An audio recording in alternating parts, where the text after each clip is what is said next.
అధ్యక్ష, మొన్న వీళ్ళు గవర్నర్ను కలిసి కాంగ్రెస్ పార్టీలో వచ్చిన ఎమ్మెల్యేల మీద అనర్హత వేటు వేయాలని చెప్పారు. ఎవరి ద్వారా ఇప్పించారు? కాంగ్రెస్లో గెలిచి ఎమ్మెల్యేగా ఉంటూ మరి టీఆర్ఎస్లో జాయిన్ అయినటువంటి సంబంధిత సోదర మంత్రి గారి ద్వారా ఇప్పించారు. అంటే ఇది ఎవరిని ప్రశ్నిస్తున్నారు? వాళ్ళు రాజీనామా చేసి తీసుకున్నారా? అదేవిధంగా మా సీఎం గారికి ఒకరిద్దరు మహిళలు తెల్లారితే మీతోటి వస్తా తమ్ముడు అని చెప్పి ఏం చేసిరో వారు అనుభవించిర్రు ఆ బాధ.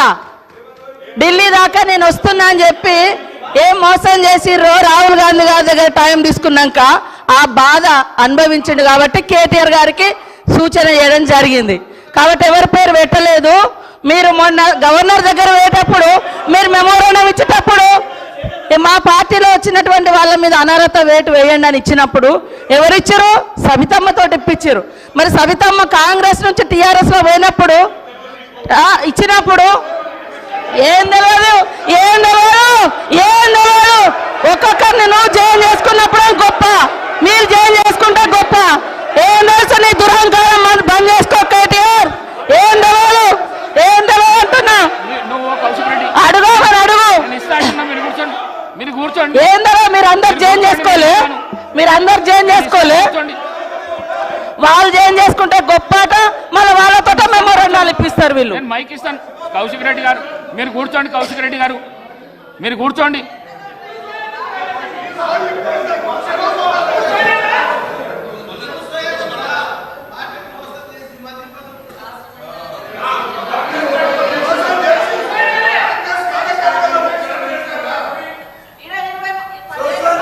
అనుభవించారు. మళ్ళీ అదే కాంగ్రెస్ విధానాల మీద తిడుతుంటే వాళ్ళిద్దరు చప్పట్లు కొట్టడం ఎంతవరకు కరెక్ట్ అధ్యక్ష? ఇప్పుడు కాంగ్రెస్ పార్టీలో 10 ఏళ్ళు మంత్రులుగా చేసిర్రు. మరి 70 ఏళ్ళ కాంగ్రెస్ విధి విధానాలు తెలిసే వాళ్ళ పదవులలో కొనసాగినరు. అప్పుడు మళ్ళీ కాంగ్రెస్ని తిడుతూ ఉంటే రోజు ఇట్లా కొడుతూ ఉంటారు. అది కరెక్టా అధ్యక్ష? అది కరెక్టా? నేను అందుకనే మేమెప్పుడు కూడా ఒకటి కట్టుబడి ఉన్నాం అధ్యక్ష. మంచికి బాధ్యత మాదే, చెడుకు బాధ్యత మాదే అట్లున్నప్పుడు. కానీ మంచి వాటికి మేము గొప్పవాళ్ళం, చెడ్డ వాటికి మాకు సంబంధం లేదు అని చెప్పుకునే కల్చర్ మాకు లేదు. అప్పుడు కూడా అదే చెప్పినాం. మేము పాత వాటిలలో మేము ఉన్నప్పుడు మా బాధ్యత ఉంటే మేమే బాధ్యులమని చెప్పుకున్నాం. కానీ మీ లెక్క తిడతా అంటే చప్పట్లు కొట్టే సంస్కారం మాకు లేదు అధ్యక్ష. ఇంత అద్భుతంగా అసెంబ్లీని పక్కదారి పట్టిస్తున్నారంటే ఆయన వాగ్దాటితోటి 10 ఏళ్ళల్లో మరి గత తెలంగాణ ఉద్యమంలో ఇంటికో ఉద్యోగం ఇస్తామని చెప్పి మోసం చేసి మీరు ఉస్మానియా యూనివర్సిటీకి 10 ఏళ్ళల్లో పోలేని పరిస్థితి తెచ్చుకున్నది మీరు. ఆయన చెప్పే ఉద్యోగాల కథ ఎట్లున్నదంటే కోట శ్రీనివాస్ గారి యొక్క కోడి కథ. నోటిఫికేషన్లు ఇస్తే ఇచ్చుడు, ఈసారి మళ్ళీ ఓట్లు వేస్తే మళ్ళీ తర్వాత ఉద్యోగాలు ఇస్తాం, అట్లా ఆశ పెట్టుకుంటా మీరు మోసం చేసుకుంటూ వచ్చిర్రు. మరి ఆ 34,000 ఉద్యోగాలు 10 ఏళ్ళ అధికారంలో ఉండి మరి మీరు ఎందుకు ఇవ్వలేకపోయారని చెప్తున్నా. ఎందుకు ఇవ్వలేదు?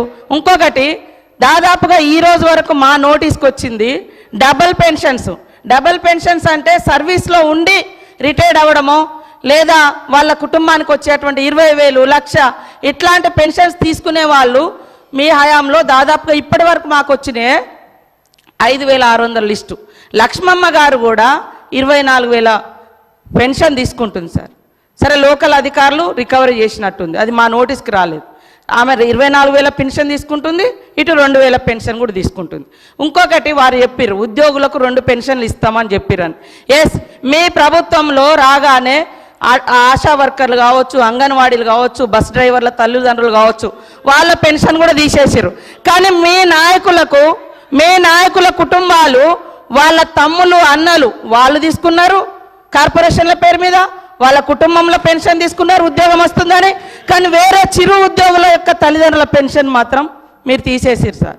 కాబట్టి మీరు మాట్లాడేటప్పుడు వాస్తవాలు చూసుకోవాలి. ఇంకోటి మేము బాగా సంపద పంచినాం. 25,000 కోట్ల రూపాయలు హైవేలు, ఫామ్ హౌస్లకు, మరి అదేవిధంగా దున్నటువంటి వాళ్లకు, కష్టపడేటోళ్ళకేమో పట్టాలేదని మీరు ఇవ్వలేదు. మీరు ధరని తీసుకొచ్చి పాపం పేదోళ్ళు అనేక మందికి పట్టాలు ఇవ్వకుండా, ఎవరెవరికో పట్టాలు ఇచ్చేసి సాగులో ఉన్న వాళ్ళకి పట్టాలు ఇవ్వకుండా, రైతు బంధు రాకుండా అన్యాయం చేశారు. కాబట్టే గ్రామీణ ప్రాంత ప్రజలు మాకు పట్టం కట్టింది సార్. అదేవిధంగా పేదలకు ఇండ్ల విషయం మీరు ఇన్ని బిల్డింగ్ల గురించి చెప్తున్నారు. లక్షలాది మంది పేదోళ్ళకి ఇండ్లు లేక ఇబ్బంది పడుతుంటే మీరు ఏ పేదోళ్ళకి ఇండ్లు ఇచ్చిర్రు సార్? 10 ఏళ్ళల్లో ఎవరికి ఇండ్లు ఇచ్చిర్రు? కాబట్టి మీరు ఇండ్లు ఇవ్వలేదు. బంగ్లాలు చెప్తున్నారు, ఓకే, బంగ్లాల గురించి చెప్తున్నారు, ఓకే, పేదల బాధల గురించి కూడా మాట్లాడండి. కాబట్టి ఇవాళ అనేక అవుట్సోర్సింగ్ ఉద్యోగులకు సంవత్సరాల తరబడి నెలల తరబడి జీతాలు ఇవ్వకుండా ఇబ్బంది పెట్టింది మీరు. మేము నిజంగానే అనుకున్నాం సార్, మీరు రోజు ధనిక రాష్ట్రం బంగారు తెలంగాణ అంటే బయట నుంచి మేము కూడా అదే అనుకున్నాం, బంగారు తెలంగాణే ధనిక రాష్ట్రం అని. ఇవాళ మీరు ధనిక రాష్ట్రం ఇచ్చిపోతే మేమే మొత్తం అప్పులు చేసి ఇచ్చిన వాగ్దానాలు అమలు చేయనట్టుగా మరి మీరెందుకు అమలు చేయలేదు? మేము 6 గ్యారంటీలు ఇస్తే మేము 500 గ్యాస్ సిలిండర్ అంటే మీరు 400కే ఇస్తామన్నారు. మేము 15,000 అంటే రైతు భరోసా రైతు బంధు మీరు 16,000 అన్నారు. మరి అన్ని ఎన్నికల ముందు మీరు కూడా మేనిఫెస్టోలో పెట్టిరు. 10 ఏళ్ళు అధికారంలో ఉండి చేయలేదు, కానీ ఎలక్షన్ మేనిఫెస్టోలో మాత్రం పెట్టుకున్నారు.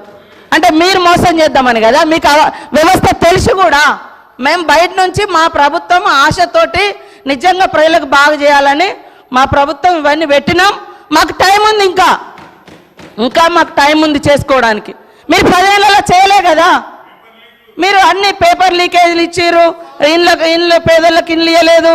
మీరు పెన్షన్ కూడా 57 సంవత్సరాలకే ఇస్తానని మీరు గతంలో 2014 నుంచి 18 వరకు అధికారంలో ఉన్నారు. 18లో మేనిఫెస్టోలో పెట్టారు. ఎప్పుడు ఇచ్చారు?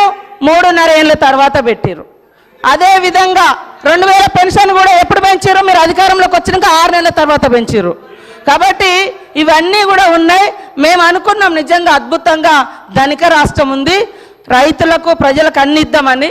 కానీ 6 నెలలు సాధ్యం కాలేదు. కొన్ని మీరు రైతు రుణమాఫీ అని చెప్పి 8-10 ఏళ్ళు చేసిరు, అనేక విడతలుగా చేసిరు. మేము ఒక్కొక్కటి చేస్తున్నాం, ప్రజలు సంతృప్తిగా ఉన్నారు. కానీ బాధ అంతా మీకే కనబడుతుంది. 3 నెలల ఎలక్షన్ కోడ్కే పోయింది సార్, అది కూడా తెలుసు. కానీ పదే ఇవ్వలేదు. ఇవ్వకుండా మాకు ప్రజలు బుద్ధి చెప్పేటప్పుడు చెప్తారు. ఖచ్చితంగా ఇచ్చిన మాటకు మేము కట్టుబడి ఉంటాం. కొద్దిగా ఓపికతోటి ఉండండి. మీరు కూడా చాలా చేయలేదు, కానీ మేము చేస్తాం.